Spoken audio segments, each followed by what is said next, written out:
नमस्कार। ये भिडियो आम कि वास्तु विचार वास्तु विधान संपर्क में आलोचना करवा जहाँ उपयोग कर आपण घर को सुख समृद्धि में भरीदेवे। तेज चलतु कि वास्तु टिप्स को ये भिडियो आलोचना करवा। कदापि भांगी जाइथिबा झाड़ू व्यवहार करंतु नाही। यह द्वारा अजथारे टंका पैसा खर्च होता है। नुआ झाड़ू सर्वदा मासर कृष्ण पक्ष ही किणतु। यह द्वारा शुभ फल मिलता है। शुक्ल पक्षरे किणतु नाही।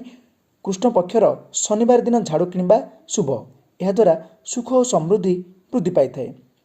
घरे झाड़ू सर्वदा दक्षिण किंबा दक्षिण पश्चिम दिगरे रखंतु। ईशान्य कोण किंबा उत्तर पूर्व दिगरे रखंतु नाही। यह द्वारा घर को धन आगमन हेबारे समस्या होता है। रोषेई घरे किंबा आलमारी निकट में झाड़ू रखिबा द्वारा धन हानि होता है। परिवार सदस्यंकर स्वास्थ्य उपर कुप्रभाव पड़ता है। सूर्यास्त परे घर झाड़ू करंतु नहीं। यह द्वारा माँ लक्ष्मी क्रोधित होती।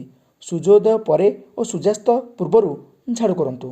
पूजा कला बेले उत्तर किंबा पूर्व दिग को मुख करी बसिबा शुभप्रद होता है। ठाकुरंक मूर्ति बा फोटो को पूजा गृहर पूर्व बा पश्चिम दिगरे रखंतु। रोषेई घरर रंग को हलदिया किंबा गोलापी करंतु। रोषेई गृहर पूर्व पश्चिम बा उत्तर पश्चिम दिगरे डाइनिंग रूम करिवे। घरे भंगा दर्पण, भंगा आसबाब और भंगा ग्लास आदि रखिबा अनुचित। गृहर मुख्य द्वार अन्य द्वार अपेक्षा बड़, सुंदर एवं भव्य होगा उचित। ताछड़ा मुख्य द्वार 2 कबाट विशिष्ट होई गृहर भितर आड़ को खोलिबा दरकार। बासगृहर समुदाय द्वार सर्वदा समसंख्या विशिष्ट होगा उचित। शून्य जोग विशिष्ट अर्थात 10, 20, 30 युक्त जेमती न हुए।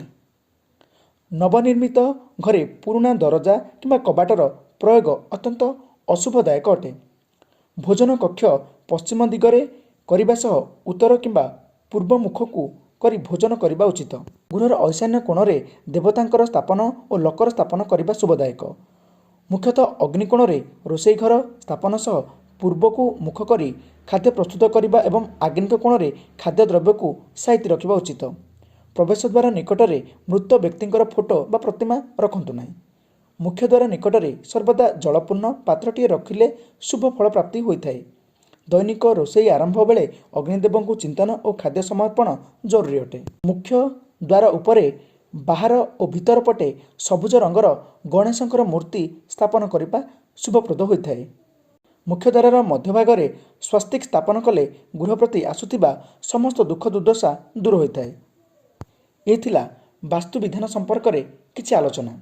भिडियो बता जाइथिबा वास्तु विधान गुड़ी को आपणक घरे निहाती भाव में उपयोग करेंगे एवं सुख समृद्धि को साउंटिबे। तेबे आगक एभली वास्तु संपर्कित विचार पाइबा आम चैनल को निहाती भाव में सब्सक्राइब करंतु। तेबे ए भिडियो रहुछि। नमस्कार।